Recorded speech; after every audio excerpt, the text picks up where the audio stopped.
क्योंकि नीट में सिलेक्शन हो भी गया ना तो तुमको काउंसलिंग से मार के भगाया जाएगा। ध्यान से सुनिए, जिस समय आप रजिस्ट्रेशन कर रहे हैं उस समय आपके पास कैटेगरी सर्टिफिकेट होना चाहिए। ज्यादा बच्चों का फॉर्म रिजेक्ट सिर्फ इसलिए हो गया कि उन्होंने रश किया था। हर दिन नया टीचर, हर दिन नई स्ट्रैटेजी, हर दिन नए नोट्स, हर दिन नए प्रकार के PYQ तुम्हारा सत्यानाश के अलावा कुछ नहीं करेगी। पढ़ लीजिए, अपने अंदर ये प्रॉमिस करिए, नीट 2026 #NEET2026 लिखिए कमेंट में। हमारे जाने से शायद तुम्हें फर्क ना पड़े पर बाकियों को बहुत फर्क पड़ता है बेटा। जिंदगी खराब उनकी होती है जो पीछे छूट जाते हैं। तुम मानो या ना मानो पर नीट सच में ना एक ब्रूटल एग्जामिनेशन है और अगर तुम अगले 3 महीने में नहीं संभले तो तुम उन बच्चों के लिस्ट में शामिल हो जाओगे जो सिर्फ एक्सक्यूज देने वाले होते हैं कि वो क्या था कि मैं 3 मई को जब एग्जामिनेशन देने गया तो मेरे पेट में दर्द होने लगा, मुझे लूज मोशन होने लगा, मेरा ये डॉक्यूमेंट रेडी नहीं था, मेरा वो नहीं था, मेरा ये हुआ, मेरा फलाना हुआ। और अगर उन बच्चों की लिस्ट में शामिल नहीं होना चाहते हो, अगर तुम इस ब्लडी एक्सक्यूज को देना नहीं चाहते हो ना तो शायद ये वीडियो तुम्हारे लिए है। और मैं सच बता रही हूँ, फॉर द लास्ट टाइम अब मैं ये वीडियो बनाने वाली हूँ। मैं बार बार तुम्हें ये नहीं कहते रहूंगी कि नीट की जंग पढ़ाई से नहीं जीती जाती। नीट की जंग जीती जाती है कंसिस्टेंसी से, और जो बच्चा कंसिस्टेंट रहेगा ना सिर्फ वही जीतेगा। अब बेटा अगर तेरे ज्ञान चक्षु अभी भी नहीं खुल रहे ना तो कृपया करके तू पढ़ाई ही छोड़ दे, क्योंकि शायद तू अब पढ़ाई के लिए बना नहीं है। This is not a click bait video, this is the I opening video जो कि हर बच्चे को शायद अब देखना चाहिए। अगर तुमने ये गलतियां कर रहे हो, तुम शामम दामम दंडम भेदम लगा दो, तुम्हारा सिलेक्शन नहीं होने वाला है। और मैं ये अपने एक्सपीरियंस से कह रही हूं, जो 10-15 सालों से मैंने अपनी चप्पलें घिसी हैं, धूप में बाल सुखाए नहीं है मैंने। समझ में आई बात? ये ओरिजिनल बाल सफेद हो गए मेरे ये कर करके कि भाई मत कर गलती, मत कर गलती। आज जो पॉइंट्स मैं तुम्हें बता रही हूँ ना कोई PPT है, कुछ नहीं है, बस मैं बता रही हूँ। कंटिन्यूअसली बच्चे मैसेज कर रहे हैं हमारा सिलेबस नहीं हो पा रहा है। 3 महीने में क्या सिलेबस पूरा हो सकता है? क्या कर रहे थे? घास छिल रहे थे क्या? पिछले 9 महीने से तुमने किया क्या है? कुछ नहीं किया। तो अब सुन लो, शुरू कर दो। शुरू करते हैं। सबसे पहली चीज जो मैं सारे बच्चों को कहना चाह रही हूँ, प्लीज प्लीज कान खोलकर सुनिए आप लोग। लास्ट मिनट के लिए वेट मत करिए कि मैं ये डॉक्यूमेंट बनवाऊंगा, मैं वो डॉक्यूमेंट बनवाऊंगा। समझ में आ रही है बात आप लोगों को? क्योंकि नीट में सिलेक्शन हो भी गया ना तो तुमको काउंसलिंग से मार के भगाया जाएगा। अरे अल्टीमेटली तू साल भर जिसके लिए अपना साल बर्बाद किया है, तू सोच कि लास्ट में तुझे सीट ही नहीं मिली। और तुझे क्या लगता है कि ये जो सीट नहीं मिलने वाला प्रोसेस है क्या ये काउंसलिंग में शुरू होता है? बेटा ये शुरू हो जाता है रजिस्ट्रेशन से। मान ले रजिस्ट्रेशन के दौरान तुझे तेरे डॉक्यूमेंट्स में कम फिल्टर लगाया गया, हो सकता है तेरे डॉक्यूमेंट सिलेक्ट भी हो जाए, हो सकता है ऐसा, तुझे एग्जाम भी देने दिया जाए, पर जब फिल्ट्रेशन होगा, जब वेरिफिकेशन होगा ना तो तुझे काउंसलिंग में रिजेक्ट कर दिया जाएगा। तो 3 महीने हैं तेरे पास, प्लीज इन डॉक्यूमेंट्स को देख ले और बना ले। सबसे पहला है ID प्रूफ। ID प्रूफ में तेरे पास है तो 3 ID प्रूफ, पर तुझे सिर्फ आधार बनाना है। आधार पे वही डॉक्यूमेंट में, उस डॉक्यूमेंट में वही लिख जो तेरी क्लास 10th की मार्कशीट में लिखा हुआ है, ना एक शब्द इधर ना तो उधर, नहीं तो वो। अब बहुत सारे बच्चे बोलेंगे कि मेरा ये है, मेरा वो है, मुझे नहीं पता। क्लास 10th की मार्कशीट में जो लिखा हुआ है वही तुम्हारे आधार पे लिखा हुआ होना चाहिए, दैट्स इट। ठीक है। नेक्स्ट जो है एकेडमिक डॉक्यूमेंट में आपके पास क्लास 10th की मार्कशीट बढ़िया रेडी होनी चाहिए। आपके पास क्लास 10th का सर्टिफिकेट, अगर आप स्टेट वाले हो क्लास 10th की मार्कशीट चलेगी, 12th का मार्कशीट, ठीक है, मार्कशीट उस समय तक आएगी नहीं, कोई बात नहीं। 12th का एडमिट कार्ड, कुछ बच्चे ऐसे होते हैं जैसे मैं ही हूँ यार, ऐसी मुझे मैं भगवान नहीं हूं, मैं भी ऐसी हूं। तुमको पता है मैंने क्लास 12 का जो एडमिट कार्ड था उसको आज मैं ऊपर क्लास 12 का एग्जाम खत्म हुआ फेंक दिया बेटा, और फिर मुझे 1 महीने तक एडमिट कार्ड वापस निकलवाने में लगे। तो कृपया करके अपना एडमिट कार्ड संभाल के रखना, क्योंकि तुम्हारे पास अब कहने के लिए कि तुम 12th के अभ्यर्थी हो, तुमने 12th का एग्जामिनेशन दिया, उसके अलावा कुछ है नहीं। नेक्स्ट जो है बेटा जी, आपके पास माइग्रेशन रेडी होना चाहिए है, क्योंकि वो डॉक्यूमेंट में लग सकता है। नहीं भी रेडी है पर रेडी करवा लेना, ठीक है, एग्जाम देने के बाद, अभी से माइग्रेशन मत करवा लेना, ठीक है।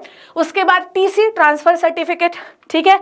अब ये दोनों चीजें ऐसा हो सकता है बच्चों कि आपके पास होने के बाद मिले, क्योंकि माइग्रेशन भी पास होने के बाद मिलेगा, TC भी आपके पास होने के बाद मिले। तो कृपया करके इनको इसके बाद रेडी करके रखना, ठीक है।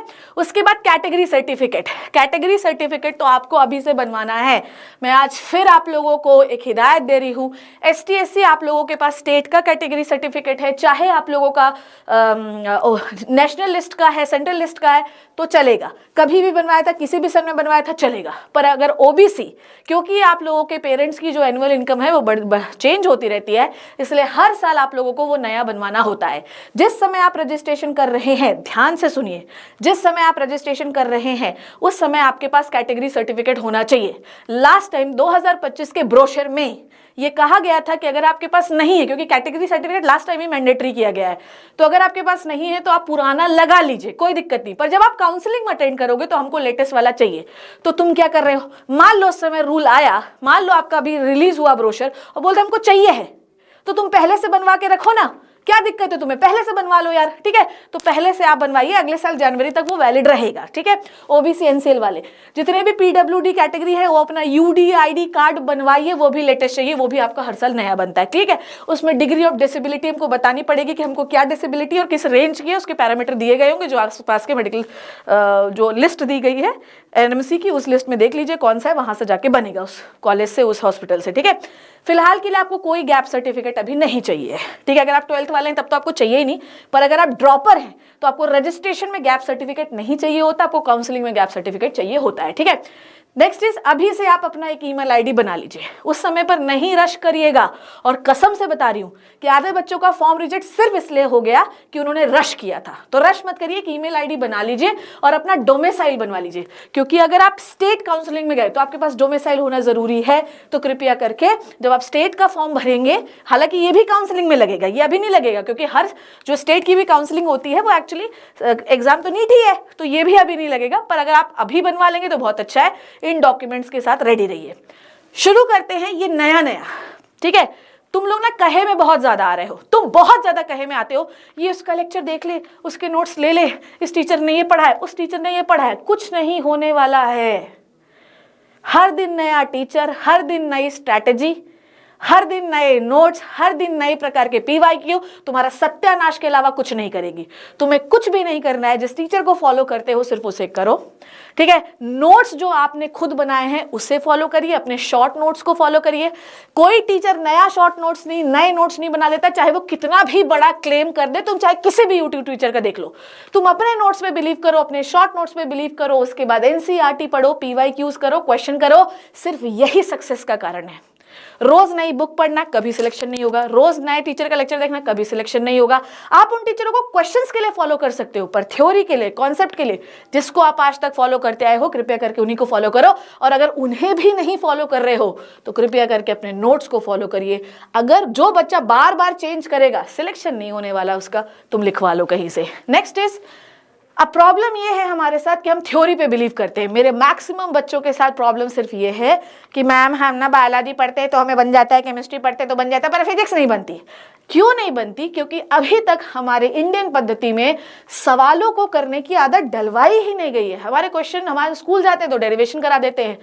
अब मैं पहले बता दे रही हूँ, थ्योरी का पोर्शन सिर्फ 40% रहेगा और क्वेश्चन का पोर्शन 60% रहेगा, या थ्योरी सिर्फ 30% पढ़ोगे, क्वेश्चन 70% करोगे, और अगर नहीं कर रहे हो सिलेक्शन नहीं होगा, ठीक है। नेक्स्ट इज, अब आप ध्यान से सुनिए एवरीबॉडी, मैं ना बिल्कुल इस मामले में मैं बिल्कुल पागल हो चुकी हूँ ये सोच सोच के। डेली आपको प्रैक्टिस करना है, चाहे ओला गिरे, चाहे गोला गिरे, चाहे कुछ हो, आपको डेली प्रैक्टिस के साथ साथ पीवाईक्यू करने हैं। समझ में आई बात? अब आपको हर वीक में एक फुल लेंथ टेस्ट देना है, फुल लेंथ टेस्ट आपको देना ही देना है, और उस फुल लेंथ टेस्ट की 2 से 3 घंटे आपको एनालिसिस करनी ही करनी है। एनालिसिस का मतलब ये नहीं कि पढ़ रहे हैं, याद कर रहे हैं, सो गए। एनालिसिस का मतलब ये पता लगाइए कि क्या गलती करते हो, किस प्रकार के क्वेश्चन तुमसे नहीं बनते, और जब ये प्रैक्टिस वाला आएगा तो आपको उसी प्रकार के सवालों की प्रैक्टिस करना है। कहां से मिलेंगे? मैं दूंगी यार, मैं जिंदा हूं, मरी नहीं हूं अभी। क्या चाहिए तुम मुझे बताना कमेंट सेक्शन में, ठीक है। नेक्स्ट, अब जब हम कहते हैं ना इग्नोरेंस इज अ ब्लिस, तो this is not bliss, this is not your relationship, this is not your girlfriend boyfriend thing. Ignorance is a bliss का मतलब यह है कि तुम भागते हो, अपने डर से। तुम वीक टॉपिक्स को पढ़ना नहीं चाहते, तुम छूना नहीं चाहते, और गारंटी मानो तुम्हारी किस्मत या हम सबकी किस्मत इतनी खराब होती है कि उस टॉपिक में से क्वेश्चन आएगा। कृपया करके 3 महीना, ये महीना ही ऐसा है जहां पर हम इग्नोर नहीं करेंगे। हम वीक टॉपिक्स को प्रण लीजिए, अपने अंदर ये प्रॉमिस करिए।